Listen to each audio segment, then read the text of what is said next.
Presented Shri Gurudev Datta Shri Swami Samarth.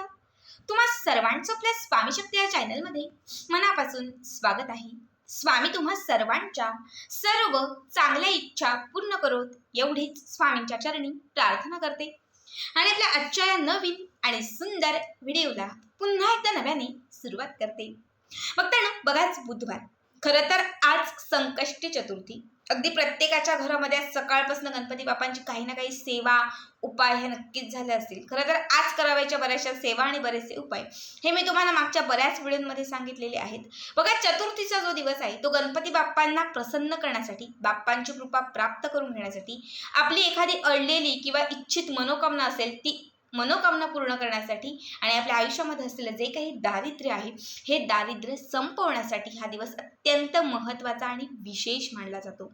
बघा, संकष्टी चतुर्थी जी आहे ती गणपती बाप्पांसाठी समर्पित आहे आणि या दिवशी बाप्पांना प्रसन्न करण्यासाठी तुम्ही जितके जास्त उपाय कराल ते सगळेच उपाय हे अत्यंत प्रभावी आणि विशेष महत्त्वाचे असतात। खरं तर आत्ताच्या या व्हिडिओमध्ये मी तुम्हाला आजच्या या संकष्टी चतुर्थीचा एक शेवटचा आणि अत्यंत महत्त्वाचा उपाय सांगणार आहे। बघा, आतापर्यंत जेवढेही उपाय सांगितलेले आहेत त्या सगळ्या उपायांमध्ये हा उपाय विशेष महत्त्वाचा आहे, बाप्पांना प्रसन्न करणार आहे आणि आपली कितीही आळलेली इच्छा असेल तर ती इच्छा पूर्ण करणार आहे।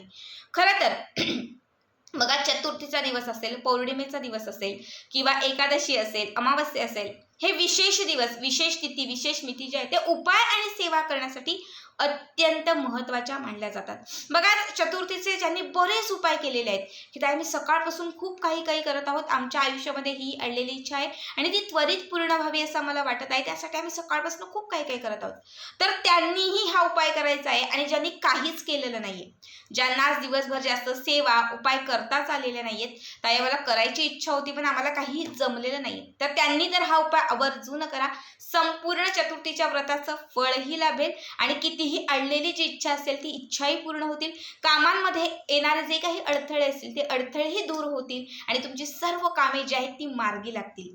आता काय उपाय आहे, कसा करायचा आहे, हे सगळं काही मी तुम्हाला पुढे सांगणार आहे। फक्त त्यासाठी आपला आजचा हा व्हिडिओ स्किप न करता शेवटपर्यंत बघा आणि जे कोणी आपल्या चॅनलवरती नवीन असतील त्यांनी लगेचच आपल्या चॅनलला सबस्क्राईब करा, कारण तुम्ही आपला चॅनल सबस्क्राईब केल्यामुळे मी पुढचे जे काही व्हिडिओ बनवेन ते सर्वात आधी तुम्हा सर्वांपर्यंत पोहोचतील। बघा, आज रात्री म्हणजे झोपण्याच्या अगोदर किंवा आत्तापासून रात्री 12च्या आत तुम्ही कधीही ही सेवा किंवा हा उपाय करू शकता। यासाठी काय करायचं, तर आपलं जे देवघर आहे, ज्या आपल्या देवघरामध्ये गणपती बाप्पांची जी मूर्ती असेल तर त्याच्या समोर तुम्हाला बसायचं आहे, म्हणजे आसन टाकायचं आहे आणि तुम्हाला तिथे बसायचं आहे। देवघरात लावलेला दिवा हा पेटता असावा। जेही लोक सायंकाळी दिवा 1-2 तासच प्रज्वलित करतात, जर त्यांच्या देवघरामध्ये दिवा विझलेला असेल तर त्यांनी प्रज्वलित करायचा आहे, ठीक आहे। आणि ज्यांच्याही देवघरामध्ये अखंड दिवा हा पेटता असतो तर त्यांच्याकडे तो प्रज्वलितच असणार आहे। बाजूला फक्त एक उदबत्ती म्हणजे अगरबत्ती लावायची आहे। यानंतर काय करायचं, तर गणपती बाप्पांना आपण जर आज लाल रंगाचं फूल अर्पण केलं असेल किंवा दुर्वा अर्पण केला असेल तर ते लाल रंगाचं फूल आपल्याला उजव्या हातामध्ये उचलून घ्यायचं आहे। आपला जो उजवा हात आहे या उजव्या हातामध्ये ते फूल उचलून घ्यायचं आहे आणि ज्या दुर्वा आपण अर्पण केलेल्या आहेत त्यातील 3, 7, 11 किंवा 21 जेवढ्या आपल्याला तिथे भेटतील तेवढ्या दुर्वा तुम्हाला घ्यायच्या आहेत, ठीक आहे। आता ज्यांनीही दुर्वा अर्पण केलेलं नाही, फक्त फूल अर्पण केले, त्यांनी फक्त फूल घ्या। ज्यांनी फूल अर्पण केलेलं नाही, फक्त दुर्वा अर्पण केल्यात तर त्यांनी फक्त दुर्वा घ्या। ज्यांनी काहीच अर्पण केलेलं नाहीये त्यांनी काय करा, गणपती बाप्पांना थोड्याशा अक्षदा अर्पण करा लाल रंगामध्ये, म्हणजे लाल कुंकू मिक्स करा आणि कुंकुवामध्ये माखवलेल्या ह्या अक्षदा अर्पण करा आणि लगेच त्या अक्षदाच्या आपल्या उजव्या हातामध्ये उचलून घ्या, ठीक आहे। फक्त बाप्पांना अर्पण केलेली एक गोष्ट आपल्याला आपल्या उजव्या हातामध्ये घ्यायची आहे। यानंतर काय करायचं, तर आपली जी पण इच्छा असेल, जी इच्छा पूर्ण व्हावी असं तुम्हाला वाटत आहे तर त्यासाठी गणपती बाप्पांना नमस्कार करायचा आहे, म्हणजे ती इच्छा पूर्ण होण्यासाठी तुम्हाला त्यांना प्रार्थना करायची आहे। त्यानंतर इच्छित मनोकामना व्यक्त करून झाली की त्यानंतर तुम्हाला ओम श्रीम ह्रीम गणपतेय नमः, ओम ह्रीम श्रीम गणपतेय नमः, ओम ह्रीम श्रीम गणपतेय नमः, ओम ह्रीम श्रीम गणपतेय नमः या मंत्राचा 108 वेळा जप करायचा आहे। मोजून फक्त फक्त तुम्हाला 7 ते 8 मिनिटं लागतील. हे करून झालं की त्यानंतर आपल्याला गणपती बाप्पांची आरती म्हणायची. पण लक्षात ठेवा, बाजूला कापूरही पेटवायचा आहे. मूठ अशीच ठेवायची, उघडायची नाही. एक छोटी मातीची पंटी वगैरे घ्यायची, त्याच्यामध्ये कापराच्या वड्या घालायच्या आणि हा कापूर प्रज्वलित करायचा. कापूर प्रज्वलित करून तुम्हाला गणपती बाप्पांची जी आरती असते ती आरती म्हणायची. सुख करता दुःख हरता वार्ता विघ्नाची, नुरवी पूर्वी प्रेम कृपा गायची. ही बाप्पांची जी आपली आरती आहे ती आरती तुम्हाला म्हणायची. जी पण बाप्पांची आरती येत असेल ती म्हटली तरी चालेल. कापूर जेव्हा पेटत असेल, आता समजा मी ही पंटी घेतलेली आहे आणि यामध्ये कापूर आहे, तर हाताच्या मुठीमध्ये असलेल्या ह्या वस्तू त्या कापरावरून अशा तुम्हाला गोल फिरवायच्या आहेत. हातामध्ये असलेल्या ह्या ज्या गोष्टी आहेत, म्हणजे दुर्वा असेल, अक्षदा असेल किंवा मग फूल असेल, तर त्या गोष्टी तुम्हाला अभिमंत्रित करायच्या आहेत. आरती म्हणत तुम्हाला कापरावरून हे गोल फिरवायचं आहे. कापूर समजा विझत आलं की त्याच्यामध्ये पुन्हा कापूर टाकत राहायचं आहे. ठीक आहे, हे झालं, आरती म्हणून झाली. की त्यानंतर हाताची मूठ उघडायची, लाल रंगाचं एक छोटंसं कापड घ्यायचं, पिवळ्या रंगाचं सफेद असलं तरीही चालेल, त्याच्यामध्ये ह्या अक्षदा असतील, दुर्वा असतील किंवा लाल रंगाचं फूल असेल, हे त्याच्यामध्ये टाकायचं. त्याला एक घट्ट गाठ मारायची. तुम्ही कागद घेतला तरीही चालेल. ठीक आहे, आणि हे जे ही छोटीशी पोटली किंवा जी छोटीशी पुडी तयार होईल ती तुम्हाला तुमच्या सोबत ठेवायची. 21 दिवस रोज रात्री झोपताना ही उशाखाली ठेवायची. सकाळी उठल्यानंतर ती आपल्या सोबत ठेवायची. रात्री झोपताना उशीखाली ठेवायची, उघडून नाही बघायची, काय नाही. आतलं भले फूल खराब झालेलं असेल, चिकटलं असेल, जे काही होईल, पण 21 दिवस ही पुडी आपल्या सोबतच ठेवून द्यायची.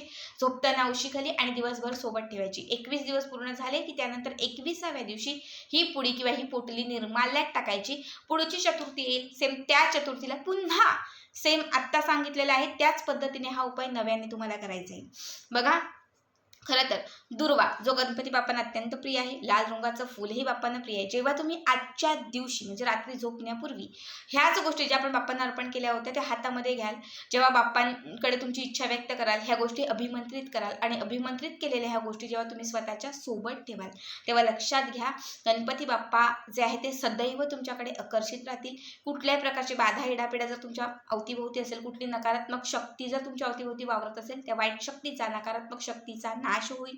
तुमच्या आलेल्या सर्व इच्छा पूर्ण होतील. अडकलेल्या कामांमध्ये तुम्हाला मार्ग मिळत जाईल आणि जे काही तुमच्या मनासारखं हवे ते सगळं घडत जाईल.